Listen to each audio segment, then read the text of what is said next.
Okay, so we are studying the structure and the reproduction from the evolutionary viewpoint in the pteridophytes, and you already know we have described the pteridophytes in a detailed way. While we have studied the structure and reproduction in the pteridophytes, we have studied in and all five forms, and after that we have also studied the origin of the pteridophytes from that of the algae point of view as well as from the bryophytic point of view. Now we are going to consider the special topic, the very important topic in the category of pteridophytes, which is called as the telome theory. Okay, this telome theory forms the evolutionary basis in the structural formation in the pteridophytes. How the aquatic plant, how the aquatic ancestor plants got converted into the land plants, and how these land plants were managed to live on the particular terrestrial habitat. All these questions were explained by this particular telome theory. This telome theory focuses on how and why these particular aquatic plants were able to thrive on the land. Okay, so as you already know, algae is the aquatic plant. The bryophytes were also required water for their many life processes. So does the pteridophyte. But pteridophyte shows this remarkable ability to live on the land surfaces, on the terrestrial land. Then how question arises, how and where these pteridophytes got this ability to survive on the land? Okay, so such a type of the questions were answered by these particular telome theory. So in this particular video lecture we are going to explain what is telome theory, who has given it, and how it tries to explain the various questions arise in the evolutionary theories of the pteridophyte. Okay, now consider this is your syllabus. We are studying paper 1 in that chapter 2, that is cryptogams, and we are here at the pteridophytes. In that we have to study the structure and reproduction from the evolutionary point of view. Okay, and this topic is typical relating with this, that the evolutionary point of view of pteridophyte, you should know it very carefully. Okay, and finally we are going to study the ecological and the economic importance of the pteridophytes as well. Okay, now consider the introductory point for the telome theory. See, on the overwhelming amount of the evidence, it is now widely accepted that the land dwelling plants were evolved from the aquatic ancestor, because see, we have lot more evidences that the all the land plants were first of all were the aquatic plants, right? All these plants were the aquatic plants, and now these aquatic plants were got converted into the land plants. This is very pure theory. Now it is all we have evidence regarding that all the land plants whatever we see today were the ancient the aquatic plants. Okay, they has their ancestry in the aquatic plants. So whatever the terrestrial land habitat plants you see nowadays, all these plants find their ancestry in the aquatic ancestors. Okay, that means the aquatic plants has given rise to the all the land plants. Okay, and it is widely accepted now that all the land dwelling plants are the they do have the aquatic ancestor. This is clear cut thing now, no doubt about this. Okay, now see, all the organisms known in the Precambrian, Cambrian, and Ordovician period of the Paleozoic area live in the aquatic environment. Okay, so all these era, when we study this era in the evolution, you come to know that all the organisms which are present in this particular area all were aquatic. Okay, and now we find certain organisms which can live without the water and they can dwell on the land habitat. Okay, so in case of plant, when we consider the algae is typically dependent on water. So does the bryophyte. But from the pteridophyte, the line starts to change, because these pteridophytes find their remarkable ability to live on the land without the help of water. Just for the fertilization they require water, but for rest of their life they can survive easily on the soil condition, on the terrestrial habitat. So here the diversion takes place from the algae and the bryophytes. The pteridophyte shows the remarkable capacity to live on the land. After that, when we consider the gymnosperms, they were quite independent of the water. Okay, they even for the fertilization they do not require the water, and same is true for the angiosperms as well. Angiosperms were highly developed plants in the plant kingdom with the flower structure, and these angiosperms are the majority of them do not require the water for their fertilization. Okay, so pteridophytes were the connecting link between the bryophytes and the gymnosperm and angiosperm, where the first transition of the plants it occurred when the pteridophytes walk out of the water and they try to live on the land. Okay, so pteridophytes are these considered as their amphibians as well as the reptilians of the plant kingdom, because they first time were came out of the water and they successfully survived on the land habitat. Okay, so when this diversion takes place, one thing is sure, that all the ancestors of the plants were aquatic ancestor. Okay, no doubt in this, because the plants when arose earlier on this planet Earth, they arose on the water, and they has the water as their primary habitat. But from the pteridophyte line, these plants were occupied the land habitat and they successfully survive on the terrestrial habitat. Okay, now consider, See, the evolutionary conquest of the land probably occurred sometimes between the Cambrian and the early Silurian periods. Okay, so this probable conquest of land, okay, that the transition from the water to the land habitat, this probably have occurred in the late Cambrian to the early Silurian. Okay, these words are important because when this transition occurred from the aquatic habitat to the land habitat, you can explain that from on the evolutionary line, from the late Cambrian period to the early Silurian period. This period is marked as a transition for the plant from the aquatic habitat to the terrestrial habitat. Okay, so on the basis of fossil record, on the basis of the evolutionary studies, we can say that the Cambrian, the late Cambrian period and the early Silurian period, whatever the period come in between these two phases, this phase is responsible for the transition of the pteridophytic like plants from the water to the land area. Okay, so conquest of land were probably occurred in the from the late Cambrian to the early Silurian periods. Now the concrete evidence of the early vascular plants were come from the Silurian in the form of fossil plant called as the Cooksonia of the Rhynia group of plants. Okay, see the Cooksonia plant, as you can see in this particular picture, it's a reconstruction of this plant. Okay, it is not available, it is a fossil record, and from this fossil record this plant is reconstructed. Okay, so as you can see this Cooksonia plant, this plant were first time found in the Silurian period. Okay, so whatever the fossil records were there for the first vascular land plants, okay, early vascular land plants were coming from the Silurian period. That literally means the Silurian period possesses the well developed vascular plants, and Cooksonia is the example for this. Okay, it's a plant which belongs to the Rhynia group of plants. Okay, Rhynia like plant it is, and this Cooksonia plant is found, its fossils were showing that it is present in the Silurian period. That means from the late Cambrian period the evolution of the plant were occurred, and in the Silurian period there is a well developed land plants which has the vascular system.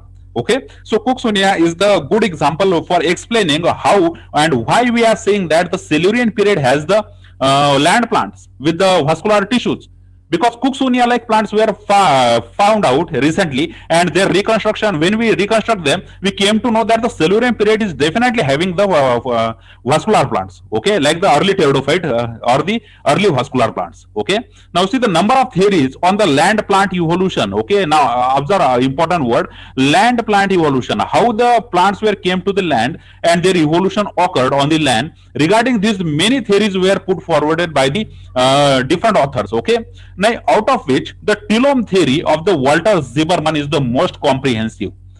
See, this is an important, the Tilom theory explains the land plant evolution, how from the water habitat, that is the aquatic habitat, the land habitat was acquired by the plant. And to explain this particular theory, there are many authors who have given their own point of view regarding this, but one of them is the Tilom theory, which is given by the Walter Zimmermann. Okay, what is the name of the scientist? He is called Walter Zimmermann. His theory is most comprehensive, okay, most accurate on the scientific ground, and that is why we have to study this Tilom theory in very detail. Okay, now see, this theory is based on the fossil records. Of course, all the fossil records were collected, and from this fossil record, he has constructed his theory, that is the Tilom theory, and the synthesizes the major steps in the evolution of the vascular plants, how the vascular plants got evolved.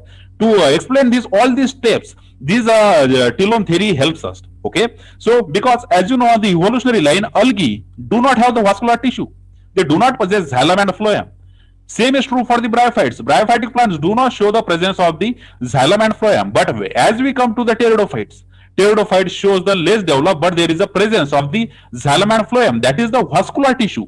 Okay, vascular plants, the first vascular plants were the pteridophytes.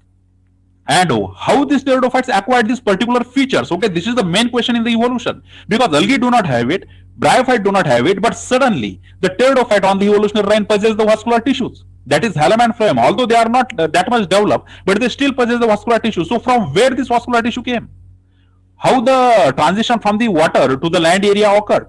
Okay, so all these evolutionary steps were nicely explained by this particular Tilom theory, which is given by the Walter Zimmermann. Okay, and it's the most comprehensive theory regarding the land plant evolution. So whenever you consider the land plant evolution through the algae to the bryophytes to the pteridophytes to the gymnosperm, okay, and from gymnosperms to the angiosperms. Okay, so all these plants, okay, all these plants showing their respective evolution from the one form to the other form, but how this sequential evolution takes place, right from the algae to the angiosperm. Okay, to explain all these things, we have the telome theory, which is given by the Walter Zimmerman. Okay, now consider, according to this theory, what telome theory says. See, all the vascular plants, what whenever we see the presence of xylem and phloem in the plant body, we say the plant possesses the vascular bundle, and this literally means the plant is the vascular plant. So in the category of the plant kingdom, algae do not possess the vascular system, right? So algae do not come under this category. The same is true for the bryophytes. Bryophytes also do not possess the xylem and phloem, and that is why they are also not the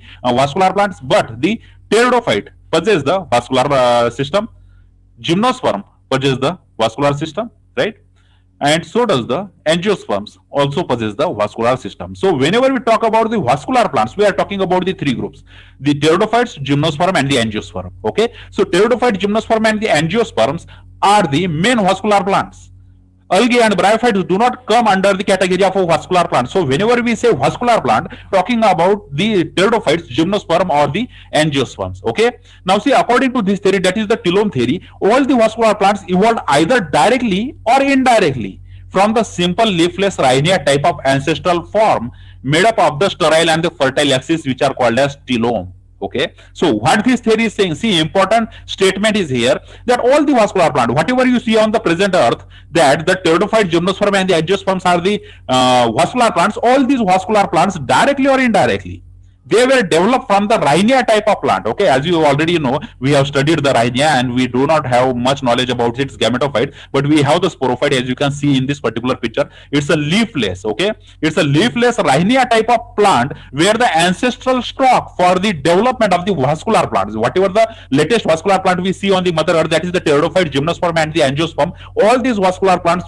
came from the ancestral stock of the rhinia like plant, which are leafless plant. Okay, which are made up of the sterile and the fertile axes, which are defined as the telomes. Okay, now where this term is coming, the telomes are nothing but the sterile and the fertile axis of the rhinia like plants. Okay, so there are sterile axes in the rhinia plant, and there are fertile axes in this particular rhinia plant. And so from the sterile and the fertile axes, which are called as the telomes, from this telome the evolution occurred. Okay, according to telome theory, all the vascular plants, whatever you see on the present day earth, whatever the vascular plants are there, they were directly or indirectly created from the rhinia type of plant. Okay, rhinia type of plant from the ancestral stock for the present day vascular plants, all the vascular plants, including the pteridophytes, gymnosperm, and the angiosperms. Okay, so leafless rhinia type of the ancestral stock were there, which is made up of the sterile and the fertile axis, which are called as the telome. Okay, so in the structure of the rhinia, you will find the telome, and from this telome there is the evolution for the vascular plants. Now consider the evolutionary modification of its part produce more advanced vascular plants with root, stem, leaves, more complex vascular system, and the protected sporangia. See what it is saying. From the evolutionary modification, through the evolution, these telomes have got converted into the many other forms to produce the well differentiated, well advanced vascular plants, such as those plants which possess the root, stem, leaves, and the more complex vascular system and the protected sporangia. All these characteristic features, like the roots, stem, leaves, and the more complex vascular system, or the say protection to the sporangia, all were evolved from these telomes. Okay, so earlier the rhinia-like plant were having the telomes, whether it's a sterile telome or the fertile telome. All these telomes were responsible for sequentially giving rise to all the parts of the plant, like the root, stem, leaves, more complex vascular system, and protection to the sporangia. Okay, so telome theory, this word telome is important, and this telome describes the certain structures of the ancient vascular plants, like the rhinia.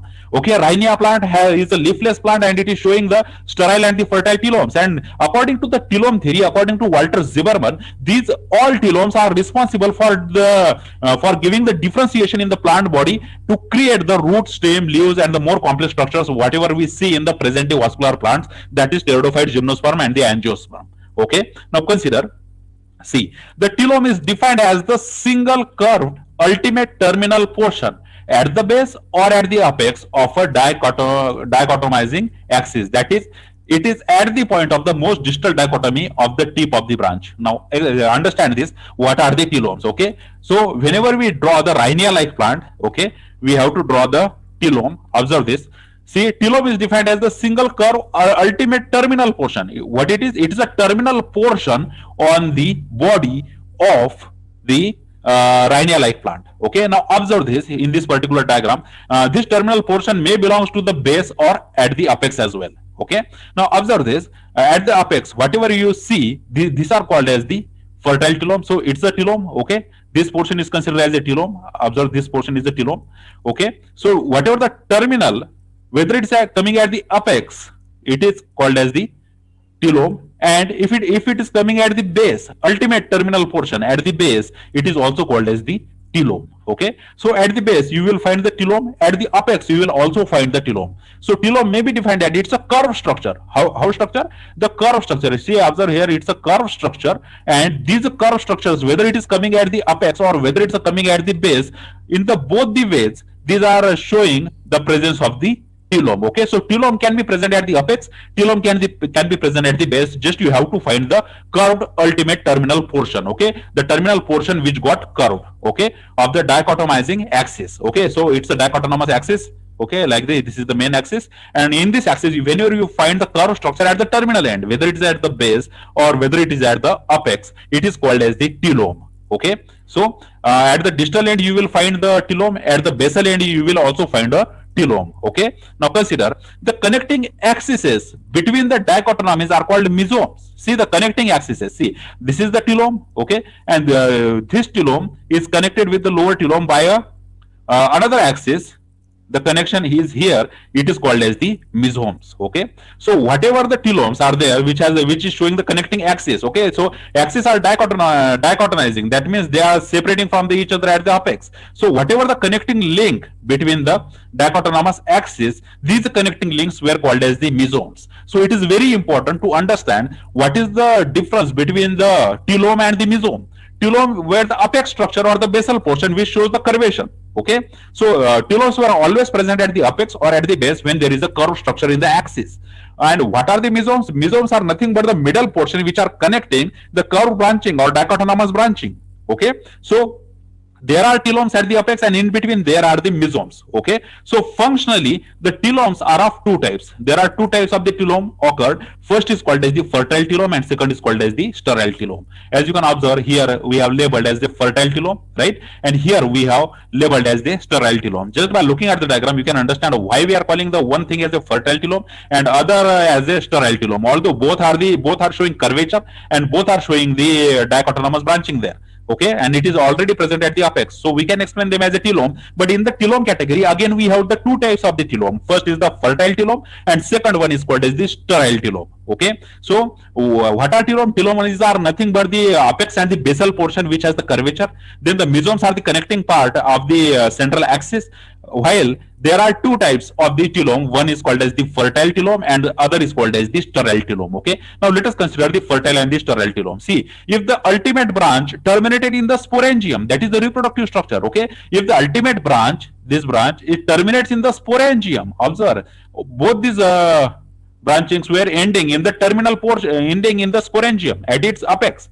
So whenever the ultimate branch is terminated by the sporangium, it is called as the fertile telome. Why we are calling it fertile? Because it possesses at the apex the reproductive structure. Okay, reproductive structure is there at the apex of the telome. Then it is called as the fertile telome. Okay, whereas those are terminal branches without the sporangia, that is which do not possess the reproductive structure, are called as the sterile or the vegetative telome. So as you can see in this particular picture, here is no sporangia is there. Okay, telome is there but sporangia is not there. Then in such a case it is called as the sterile telome. And if there is a telome and it ends with the sporangium, that is the reproductive structure, then we call it as a fertile telome. So fertile telome and the sterile telome are the two types of the telome were found in the Rhinia-like plant.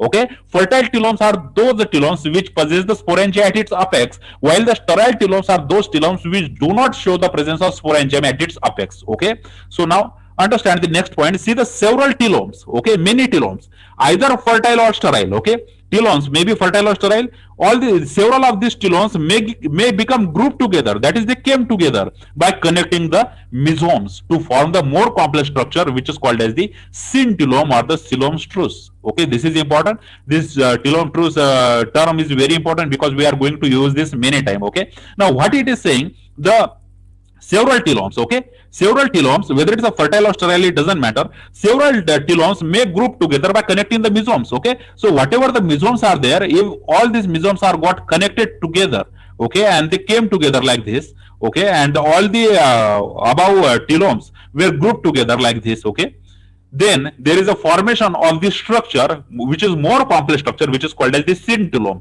We are explaining as a scintillome because syn literally means the fusion, okay. Whenever we use the term syn, it literally means the fusion, okay. So it forms a more complex structure which is called as the scintillome, and in common words it is called as the telome strus, okay. So you can use the word telome strus, okay, telomes to explain the fusion of the telomes, okay. Many telomes are grouped together by the fusion of the mesosomes, okay. So whatever the basal portion is there, okay, whatever the basal portion is there which is creating the mesosomes, just like this portion, this mesosome, see, this is the first mesosome, this is the second mesosome, and it got fused together, okay. Both these structures got fused together, and when these both structure fused together and it forms the common axis like this, it will create the group of the telomes at the apex, and such a structure is called as the telome strus, okay, or the scintillome.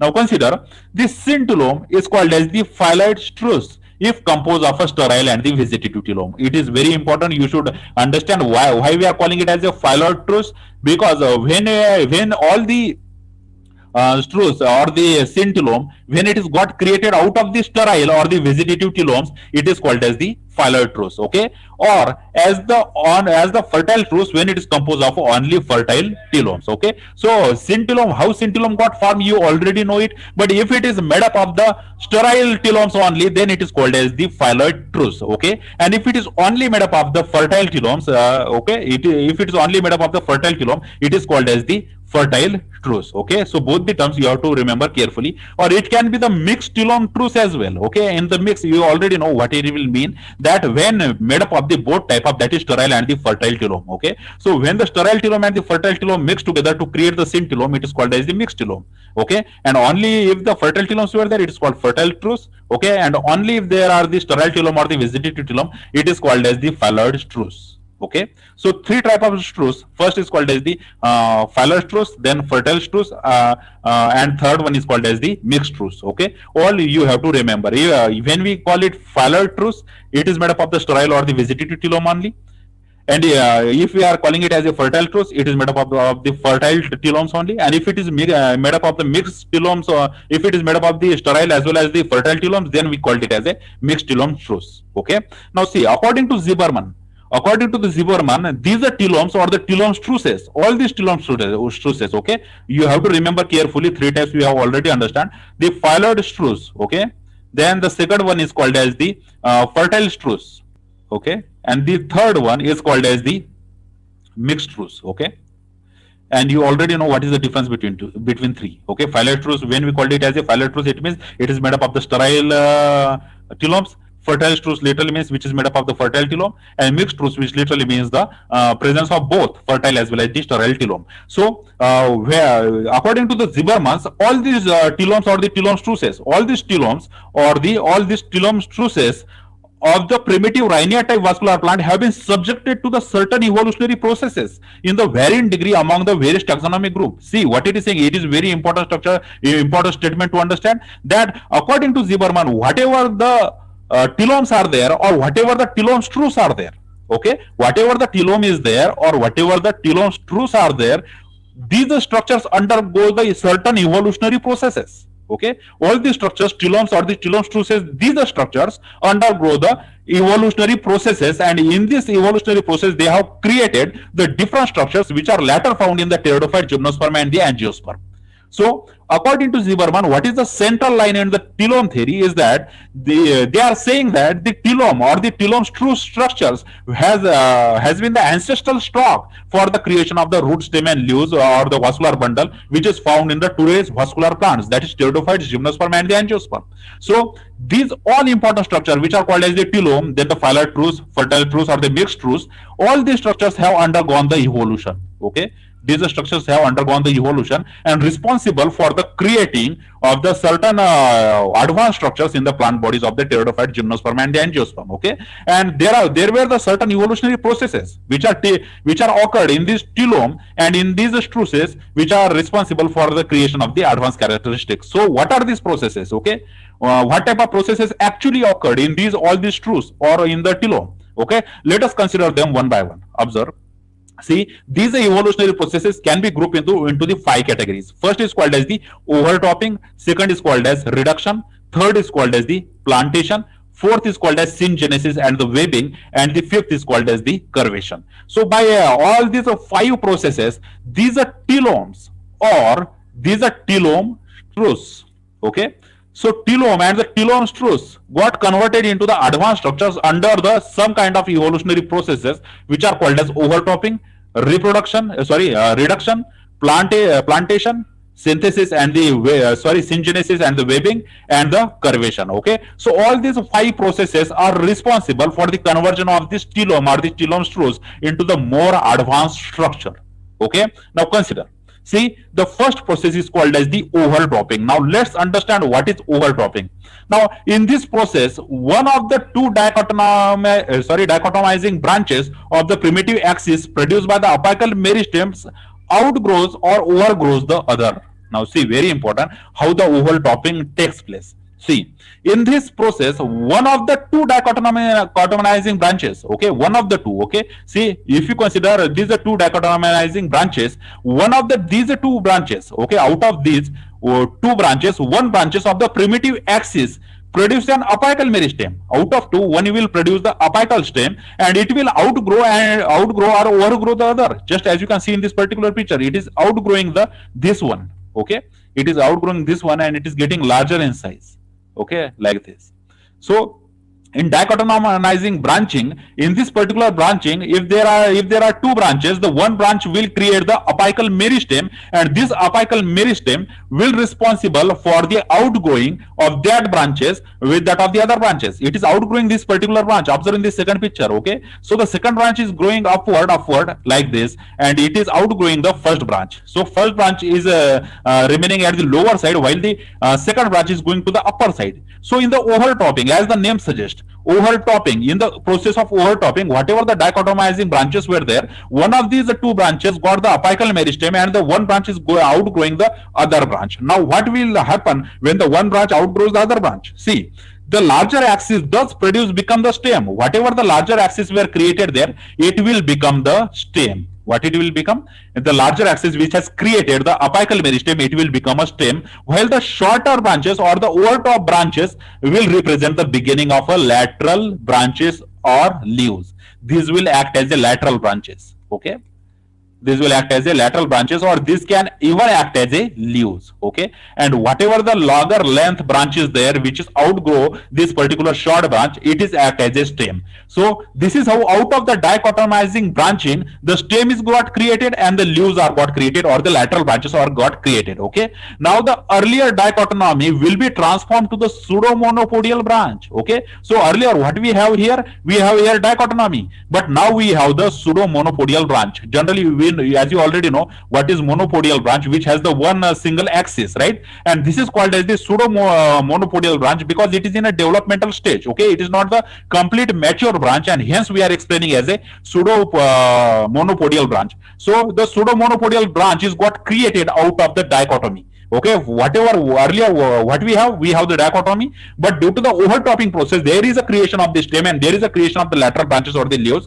which is called as the now you can call it as a monopodial pseudo monopodial branching. Okay, that is the dichotomy got converted into the pseudo monopodial branch. Okay, so we were talking about the first evolutionary process in which the telome has given rise to the advanced structures. Okay, nowadays what we find in the plant, we find a long stem. Okay, stem is there, then below what you will find are the roots. On the stem you will find the leaves, and on the stem you will find the branching, right? And in the branching there is a flower, fruiting, and all those things. Okay, so these type of structures were earlier got these types of advanced structures were got created out of this Rhynia like plant. Now, how this has happened? So, for explaining this particular question, we have the telome theory, and according to the telome theory, according to the Walter Zimmerman, that all these processes are responsible for the conversion of this dichotomous plant, the simple Rhinia-like plant, into the more advanced structure. One of them is the oval topping, in which what happens in the dichotomy, one of the two branch got the apical meristem, and this apical meristem outgrows the other branch, and this outgrowing branch literally becomes the larger branch, and this larger branch considered as a stem, and this larger branch considered as a stem, and while the shorter branch is considered as a branch or the leaves. Okay, so it has become the main stem, and now this has become the branching, and this is how there is a creation of the pseudo-monopodial branch out of the dichotomy. Okay, now consider the second process, which is called as the reduction. As you already know how the stem is got created in these particular earlier plants. Okay, now consider the reduction process. Now in this process, the activity of the terminal meristems of each of the telome spruce becomes suppressed. See, the heading is reduction. Okay, so whatever the terminal meristems were present there in the telome, okay, this portion can be considered as a telome. Okay, this is the telome. Now whatever the latter terminal meristems are there, as you already know, meristems are those those are cells which has a greater ability to divide rapidly and create the new structures. Okay, and that is why there is a creation of the continuous dichotomy in this particular plant. But whatever the lateral meristems were present in this particular dichotomy or in the telome, these particular meristematic or the meristem processes got suppressed. Okay, whatever the telome spruce were there in these telome spruce, whatever the terminal meristems were present there, which are responsible for the growth and development, they are got suppressed, which got resulted into the much shorter branches by decreasing the length of telomes and the mesomes. See, what will happen if there is a inactivity in the terminal meristem? If there is inactivity in the terminal meristem, it will not grow. Okay, it will remain very shorter. Okay, and the length of the telome as well as the mesome, okay, length of telome as well as the mesome is got much reduced, and it got converted into the much simpler structure like this. Okay, so earlier there were the telomes, but now we have the very short mesomes and the telomes, which looks like this simple structure. So during the reduction process, what will happen? Whatever the terminal meristems were there earlier in the Rhinia-like plant, these terminal meristems got suppressed. Okay, they are not working properly anymore. Okay, they are got suppressed, and due to this suppression, what will happen? All these telomes and the mesomes will got shorter in length, and that is why hence creating the simple structure. Okay, so this process is also occurred in the telomes and the mesomes, which have given the different structure. Now consider, this process is responsible for the formation of the microphylous leaves of Lycopsida. Whatever the microphylous leaves you will see in the Lycopsida plant, that is like in the Lycopodium. Okay, we have seen the example of the Lycopodium. See, in the Lycopsida, you will see the much smaller microphylous leaves which are created out of this reduction process. So according to the telome theory, whatever the telomes and the mesomes were there, these telomes and mesomes may have lost the terminal meristem. And due to the loss of terminal meristems, these have got converted into the simpler structure. For that, today we have example of the microphylous leaves of the Lycopsida, and the Synopsida as well as of the needle-like leaves of the conifers. Conifers, as you know, this is the group of gymnosperm. Okay, conifers are the gymnosperm. So whatever these microphylous leaves are there, these are the result of the reduction process. Okay, so reduction process occurred in the telomes and the mesomes, and due to this, telomes and the mesomes are got much shorter, and due to this shortening, there is a creation of a simpler structure like the microphylous leaves of Lycopsida or the Synopsida, or you can take the example of a needle-like leaves in the conifers as well.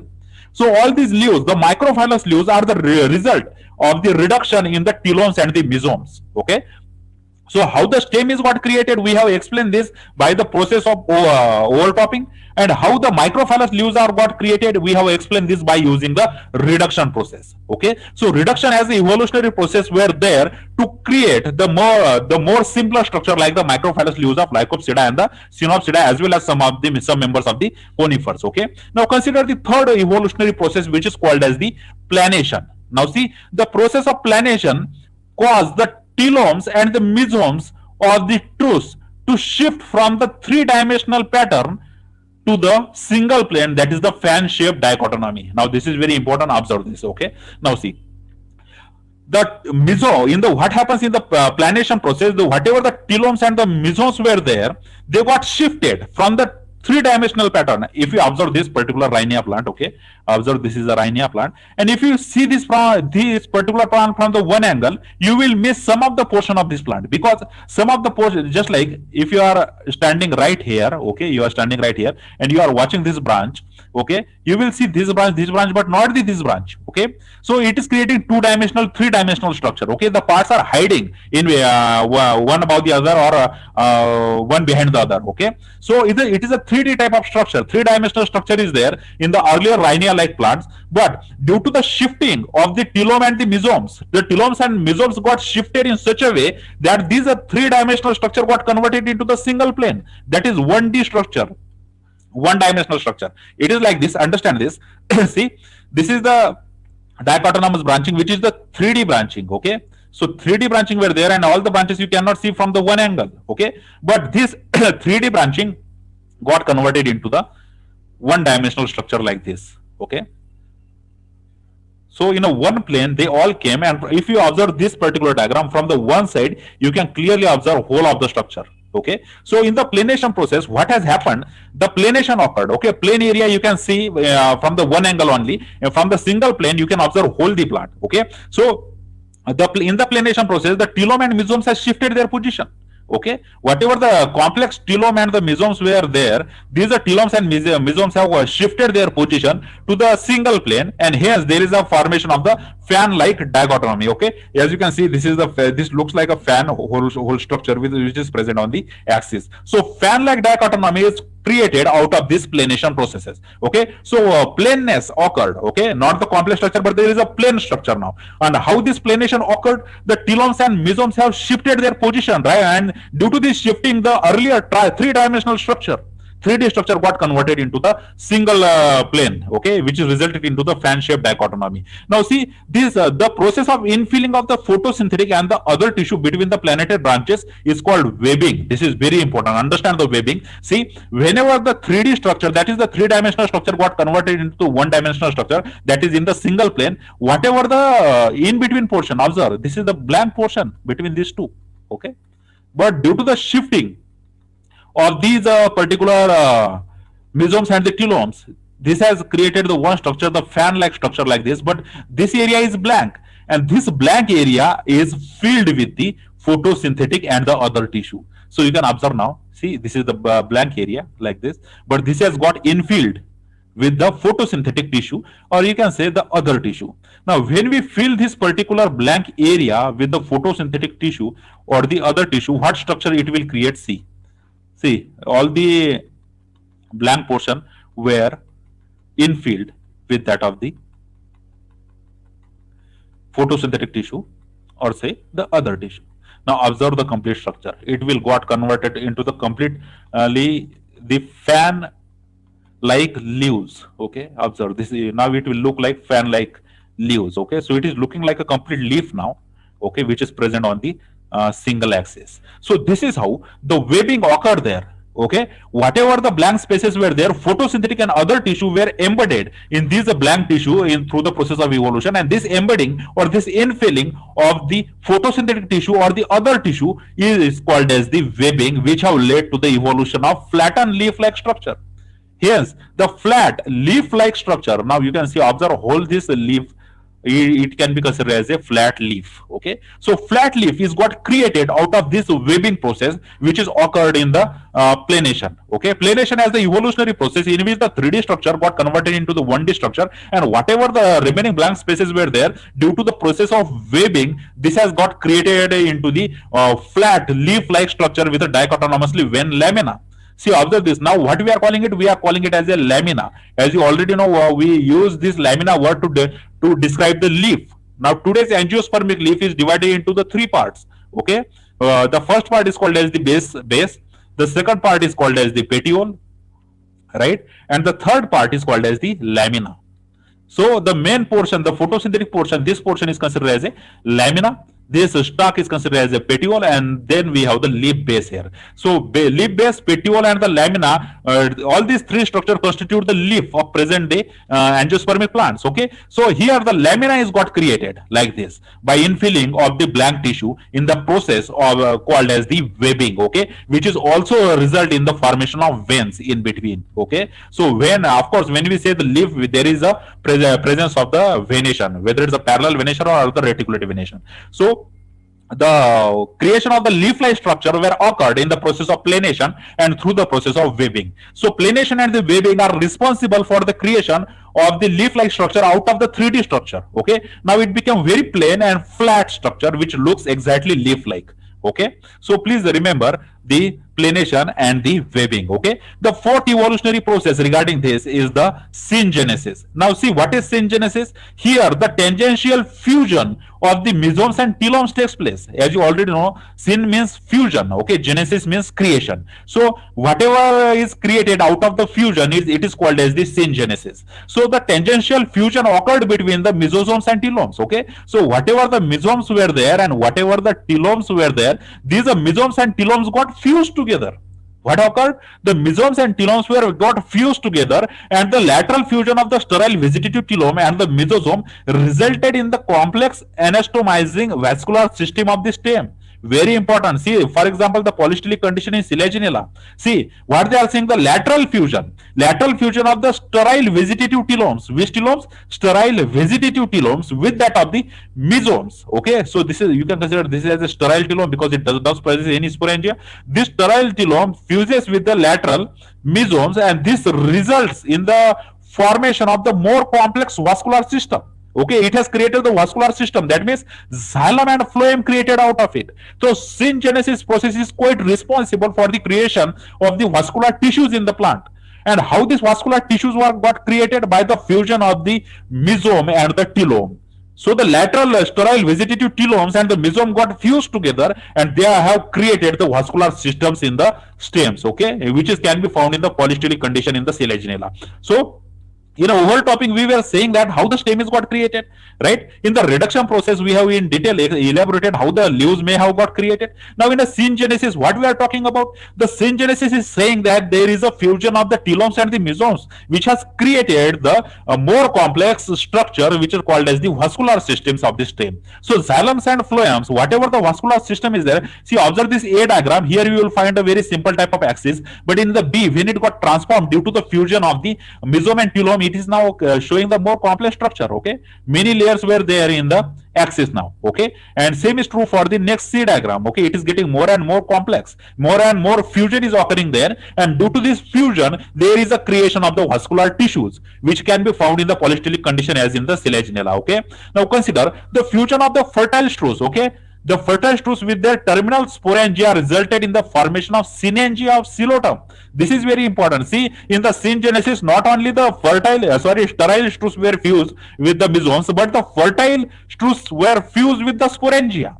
Whatever the fertile struts were there, the fertile struts were those which possess the sporangia, right? So fertile, whatever the fertile struts were there, which are created out of the fusion of the fertile struts, has come together, and when they combine with the sporangia, the fertile struts plus sporangia resulted in the formation of synangia. As you already know, synangia, we have discussed it in the coleotom. Okay, so this synangia of the coleotom were created out of the syngenesis process. In this syngenesis process of the creation of synangia, these synangia were created out of the fertile struts and the sporangia. That is the fusion of the fertile struts and the sporangia were responsible for the creation of synangia in the coleotom. So how the synangia is got created? By the syngenesis process. How, which two structures are getting fused together? Fertile struts and the sporangia. Okay, now the close or the reticulate venation pattern, as you know, the close or the reticulate venation pattern can be seen in some of the pteridophytes, in some of the gymnosperm, and in most of the angiospermic plants. This venation of some of the ferns, gymnosperms, and many flowering plants are result of the syngenesis of the dichotomizing veins of the primitive leaf. So whatever the primitive leaf were having this particular fan-shaped structure, okay, the random veins were there. These random veins were also got fused together. to create the today's reticulate venation. So as you can see in this particular picture, we are seeing the reticulate venation like this. There is a network of the veins. So all this today's reticulate venation, whenever you see in the leaf, it is got created. It is got created from the primitive types of the venation which is present in the primitive leaf, which got fused in the process of syngenesis, and hence creating the today's reticulate venation.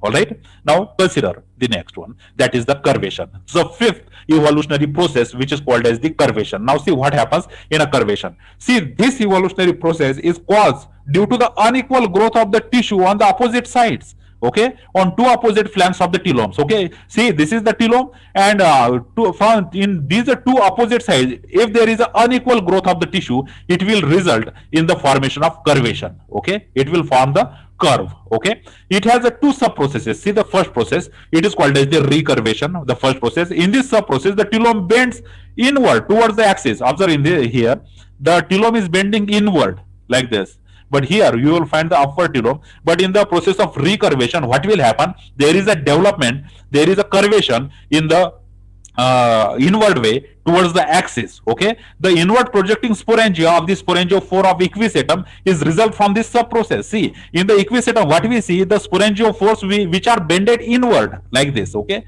see, inward bending is there. You will find the sporangia or the sporangiophore bended inward. Okay, in below, in parallel to the axis, but not the upright like this. Okay, so due to this curvation process or the recurvation process, whatever the sporangiophores of the equisetum were there are got created. Okay, so equisetum, the plant equisetum, which has the sporangiophores which are hanging downward and which looks like a parallel to the axis, they are got created out of the recurvation process. Okay, now see the second sub process, which is called as the incurvation. First called as the recurvation and second called as the incurvation. Now see, in this sub process, the fertile telome bends downward, resulting in the downward shifting of the sporangia from terminal to the ventral surface of leaf. See, very, very important. Now, in the Rhynia-like plant, what you will see, in the Rhynia plant, the fertile telome will giving rise to the sporangia at the apex. Okay, so the sporangia were present at the apex in the Rhynia-like plant, but due to the incurvation, okay, due to the incurvation, what happens in incurvation? See, the fertile telome bends downward. This fertile telome, which possesses the sporangia, it got bent downward like this. Okay, and due to this downward shifting, the sporangia from the terminal to the ventral side of the leaf got also shifted.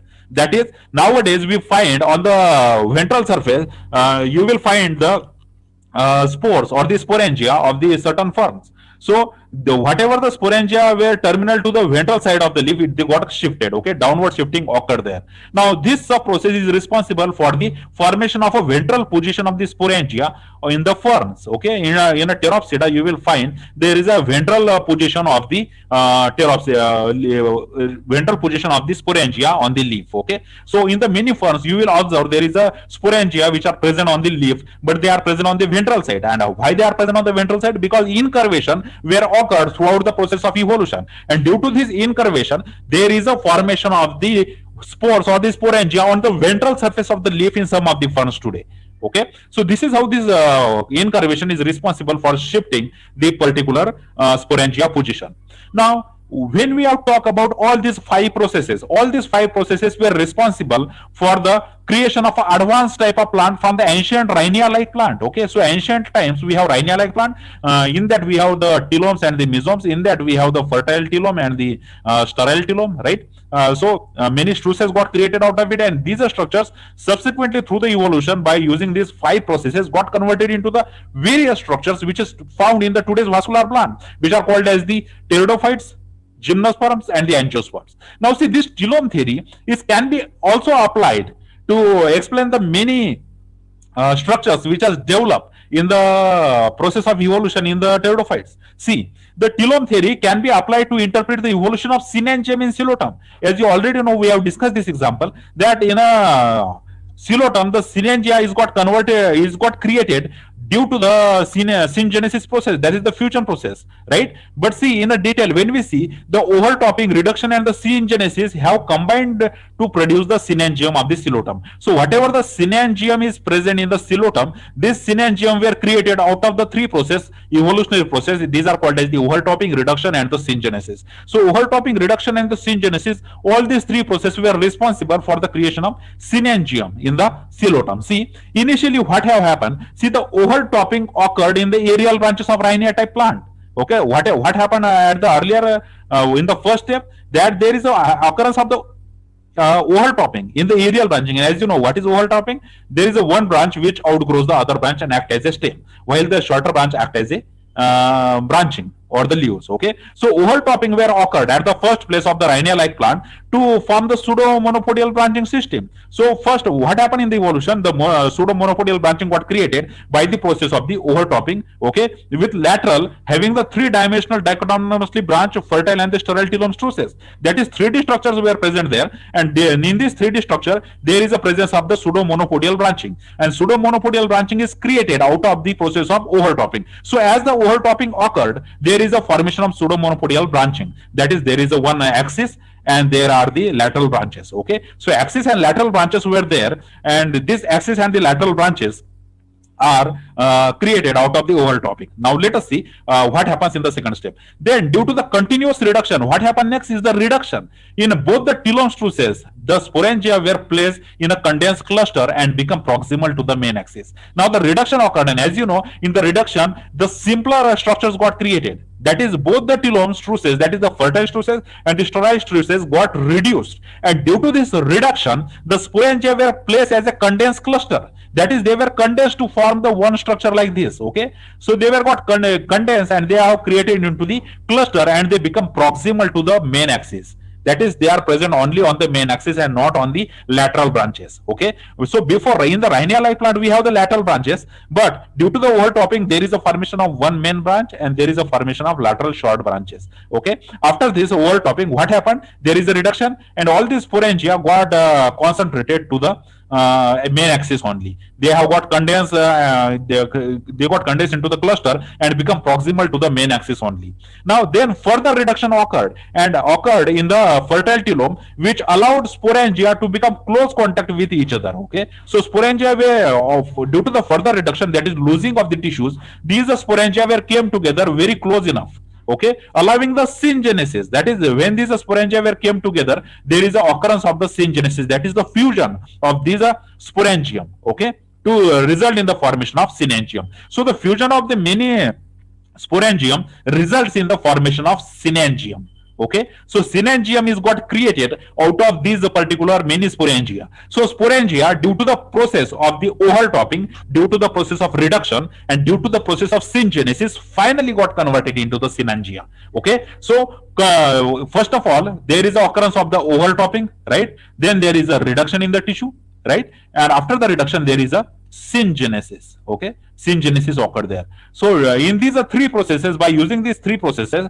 this sporangium is got converted into the synangium, because it's a collective structure. Nowadays we find it in the coelom. Okay, so this is how the synangium is got created through the evolutionary processes. Okay, now see, the bifid appendages which sustain the synangium in coelom is the product of reduction of the vegetative telome structures associated with the fertile telomes. So whatever the vegetative telomes were there which are connected to fertile telomes, it may be like this. Okay, so it's a vegetative telome and this is the fertile telome, because it possesses the sporangium. So whatever the connecting point is there, this connecting point, it acts as a bifid appendage which is found in these particular synangium. Okay, so these bifid appendages which are seen in the synangia of the coelom, this is nothing but the connecting point between the vegetative structures with that of the fertile telome. Okay, now consider the Pteropsida. Now what happens in a Pteropsida? There is a megaphylous leaf of the Pteropsida where originates from the three steps. Okay, so whatever the megaphylous leaves were there in the Pteropsida, how they got evolved, this can also be explained by using the telome theory.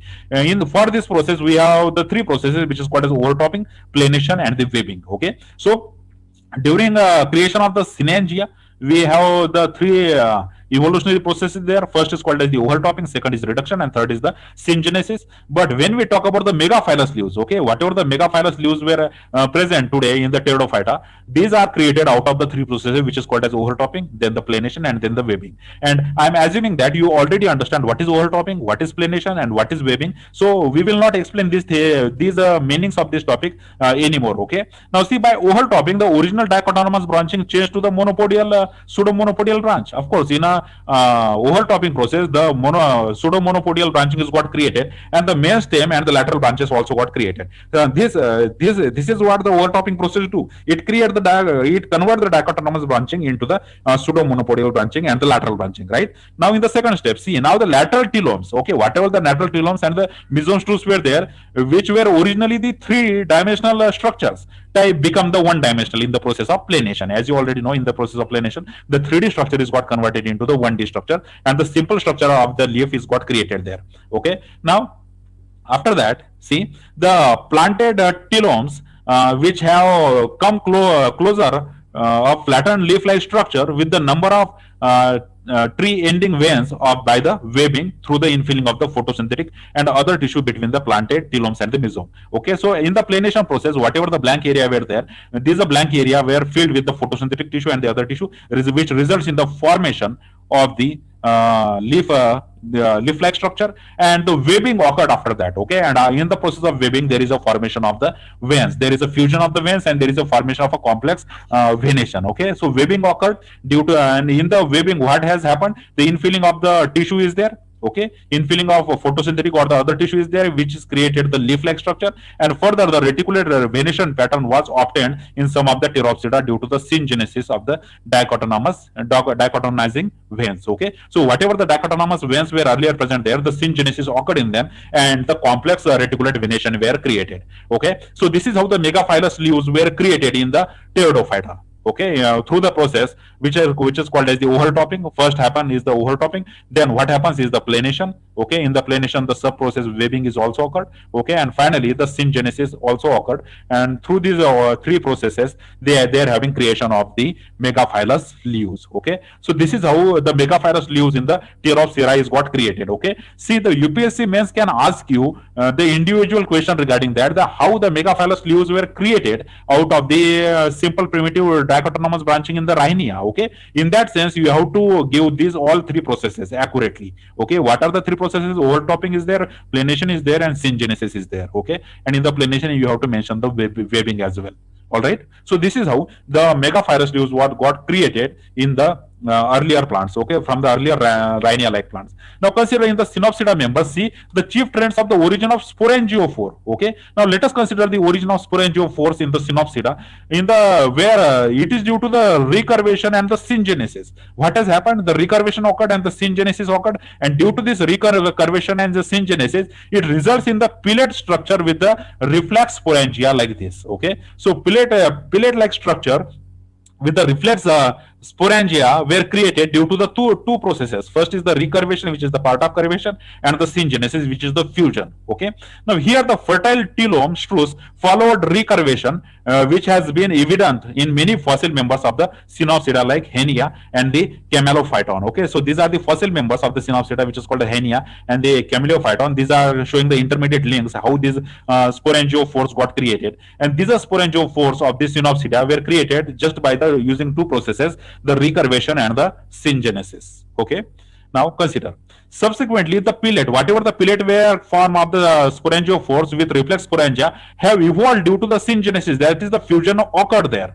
Now the nature of the sporangiophores of the Calamatis and the Equisetum will provide the example of such processes. Okay, in the Equisetum, whenever you see the sporangiophores, it is formed out of the syngenesis. Okay, now however the leaf of the Synopsida had evolved following the planation and the reduction. Okay, so when we talk about the sporangiophores were got created out of the syngenesis and the recurvation process, but when we talk about the leaf of the Synopsida, the leaf of the Synopsida got created out of the planation and the reduction. Okay, so remember these processes. Now see, in the Lycopsida, how these processes were evolved, this particular Lycopsida member. See, the origin of the microphylous leaf. Okay, whatever the microphylous leaves are there of the Lycopsida, can also be demonstrated in the light of the telome concept following the overtopping and reduction. Okay, so as you already know, in the megaphilous leaves, how the megaphilous leaves are got created in the process, but how the microphilous leaves, that is the small leaves, got created. We see the small leaves in the Lycopsida. Observe, we have studied this Lycopsida member, and the small leaves are present here. So how the small leaves are got created in the evolution? So according to the telome theory, the overtopping and the reduction has occurred. Okay, overtopping occurred there and the reduction occurred there, and due to these two processes, the microphilous leaves got created. Okay, here the lateral branch of the pseudo monopodial branching system followed the successive reduction to form the linear unbranched microphylls. Okay, so in the first process, the pseudo-monopodial branch system got created. The process is called overtopping, and the subsequent reduction occurred, which results in the formation of linear unbranched microphylls. Okay. So, thus, the pentaphyte, which is found, the pentaphyte leaf is found in the Lycaequia, and triphyte found in the Calopodoxon. Then the biphyte, which is found in the Protolepidodendron leaves, and the sporophylls of the intermediate forms were found in today's Lycopsida member.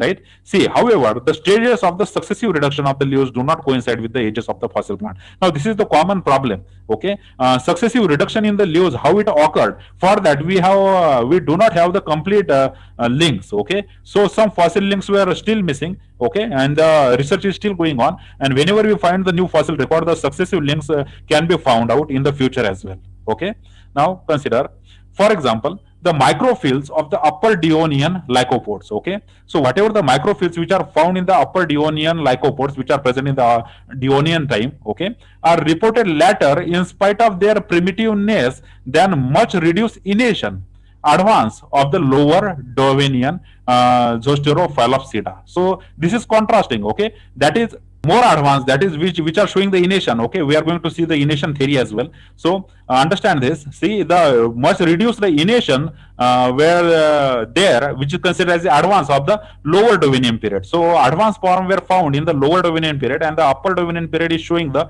primitiveness form. So this type of the contrast were also found in the fossil record. Okay, but as we have already said that the fossil records are constantly found in the present or in the future, maybe in the future as well. So they can fill the blanks, whatever the blanks are there. So regarding the microphylous phylls development, or the micro leaves or the small leaves, whatever small leaves are present in the pteridophytes, how these small leaves are got created, it remains questionable. Okay, the question is still there, but what we can say is the only thing is that the overtopping and reduction may have been responsible for these small leaves, but there is no enough fossil evidence to explain this. Okay. Now, hence the telome theory misfit for interpreting the origin and evolution of the microphylls in the Lycopsida. Okay, so whatever the microphylls that were found in the Lycopsida, the telome theory find it very telome theory is quite misfit to explain this particular kind of criteria. Okay, so how the microphylls were evolved in the Lycopsida, the telome theory is unable to explain this. Okay, due to the lack of the fossil evidences. Okay, so this is all about the telome theory. Okay, we have discussed all the points relating with this particular telome theory, and we have studied the 5 processes. We have studied what is telome, what is mesome, and how processes got created, and we have studied all 5 evolutionary processes, and later we have used all these 5 evolutionary processes for explaining the different structures which are created in the pteridophytes. So today we have completed the most important topic. So this is all about this topic. Okay, thank you very much for watching this video. Please like this video, share this video with your friends who are studying the botany, and if you haven't subscribed to the Botany After channel yet, please subscribe to the Botany After channel for UPSC examination. Again, thank you very much for giving your time. See you in the next video lecture. Thank you.